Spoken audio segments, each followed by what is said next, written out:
ഈശോ മിശിഹായ്ക്ക് സ്തുതിയായിരിക്കട്ടെ. പെസഹ കാലം ഇന്ന് നമ്മൾ ധ്യാനിക്കുന്നത് യോഹന്നാൻ്റെ വിശുദ്ധ സുവിശേഷം 6-ാം അധ്യായം 35 മുതൽ 40 വരെയുള്ള വാക്യങ്ങളാണ്. സുവിശേഷം ഇന്ന് നമ്മളോട് സംസാരിക്കുന്നത് ദിവ്യകാരുണ്യത്തെ സ്നേഹിക്കുന്ന ഒരു മനുഷ്യൻ ഉണ്ടാകുന്ന നന്മകളെക്കുറിച്ചാണ്. ഒന്നാമതായി സുവിശേഷം നമ്മളോട് പറയുന്നത് ഈശോയിൽ വിശ്വസിക്കുന്ന, അതായത് ഈശോയാണ് യഥാർത്ഥ ജീവൻ്റെ അപ്പം. അപ്പോൾ ഈ ജീവൻ്റെ അപ്പം സ്വീകരിക്കുന്ന ഒരു മനുഷ്യന് വിശക്കുകയോ ദാഹിക്കുകയോ ചെയ്യില്ലെന്നാണ്. ഇത് ആത്മീയമായ ഒരു മനുഷ്യൻ്റെ ജീവിതത്തിൽ ഉണ്ടാകുന്ന വലിയൊരു കൃപയെക്കുറിച്ചാണ് സംസാരിക്കുന്നത്. കാരണം പലപ്പോഴും മനുഷ്യൻ്റെ ആത്മാവ് എന്തിനോ വേണ്ടി ദാഹിക്കുന്നുണ്ട്, എന്തിനോ വേണ്ടി വിശക്കുന്നുണ്ട്. അവന് ഈ ലോകത്തിൻ്റെതായ എന്തൊക്കെ ലഭിച്ചാലും പലപ്പോഴും അവൻ്റെ ജീവിതത്തിലൊരു ശൂന്യത നിലനിൽക്കും.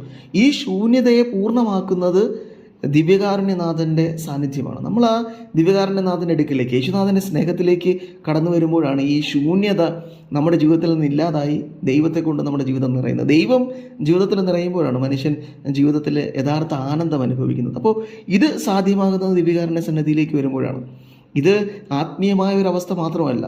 കാരണം ഈ ലോകത്തിൽ പല വിശുദ്ധരും ദിവ്യകാരുണ്യം മാത്രം സ്വീകരിച്ച് തങ്ങളുടെ ജീവിതം മുന്നോട്ട് കൊണ്ടുപോയിട്ടുണ്ട്. ഇപ്പോൾ അത് സൂചിപ്പിക്കുന്നത് ഒരു മനുഷ്യൻ്റെ ആത്മീയത മാത്രമല്ല, അവൻ്റെ ശാരീരികമായ പൂർണ്ണത പോലും നൽകുന്നത് ദിവ്യകാരുണ്യമാണെന്നുള്ള ഒരു സൂചനയാണ്. പ്രത്യേകിച്ച് ഇന്നത്തെ സുവിശേഷം നമ്മളോട് സംസാരിക്കുന്നത് ജീവൻ്റെ അപ്പമായ യേശുനാഥനെ സ്വീകരിച്ചു കഴിയുമ്പോൾ നമുക്ക് ആത്മീയ പശി ഉണ്ടാവില്ല, ആത്മീയ ദാഹം ഉണ്ടാവില്ല എന്നുള്ളതാണ്. അപ്പോൾ ഈ ആത്മീയ ദാഹവും ആത്മീയ പശിയും ഇല്ലാതാക്കാൻ ദിവ്യകാരുണ്യ സന്നിധിയിലേക്ക് വിശ്വസ്തയോടെ കടന്നു വരണമെന്നാണ് നമ്മൾ പഠിപ്പിക്കുന്നത്. അപ്പോൾ അങ്ങനെ ഈശോയുടെ അടുക്കിലേക്ക് നമ്മൾ കടന്നു വരുമ്പോൾ എന്താണ് നമുക്ക് സംഭവിക്കുന്നത്? ഈശോ വീണ്ടും പറയുന്നത്, എൻ്റെ അടുക്കൽ വരുന്നവനെ ഞാൻ ഒരിക്കലും തള്ളിക്കളയുകയില്ല. ഇത് നമുക്ക് ലഭിക്കുന്ന വലിയൊരു ബലമാണ്. എന്നെ എപ്പോഴും ചേർത്ത് നിർത്തുന്ന ഒരു ദൈവിക സാന്നിധ്യമാണ് ദിവ്യകാരുണ്യം.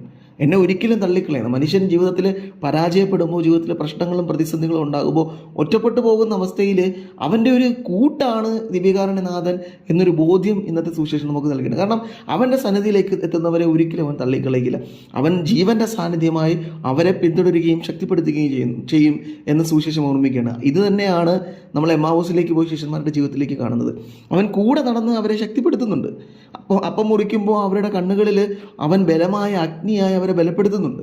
അപ്പോൾ ഇത് തന്നെയാണ് ഓരോ ദിവ്യകാരുണ്യത്തിലും സംഭവിക്കുന്നത്. അവൻ്റെ അടുക്കിലേക്ക് പോകുമ്പോൾ അവൻ ഒരിക്കലും തള്ളിക്കളയാത്ത സാന്നിധ്യമായി നമ്മളെ ചേർത്ത് പിടിക്കുകയും ആശ്വസിപ്പിക്കുകയും ചെയ്യുമെന്ന് ഈ സുവിശേഷം ഓർമ്മിക്കണം. അപ്പോൾ ഈ സുവിശേഷം ധ്യാനിക്കുമ്പോൾ യേശുവിലെ ദിവ്യകാരുണ്യനാഥൻ്റെ സന്നിധിയിൽ പൂർണ്ണമായി നമ്മെ സമർപ്പിക്കുവാനും അവൻ്റെ സാന്നിധ്യത്തിൽ ജീവിക്കുവാനുള്ള കൃപയ്ക്ക് വേണ്ടി നമുക്ക് പ്രാർത്ഥിക്കാം. യേശുനാഥൻ അതിന് നമ്മെ സഹായിക്കട്ടെ. ആമേൻ.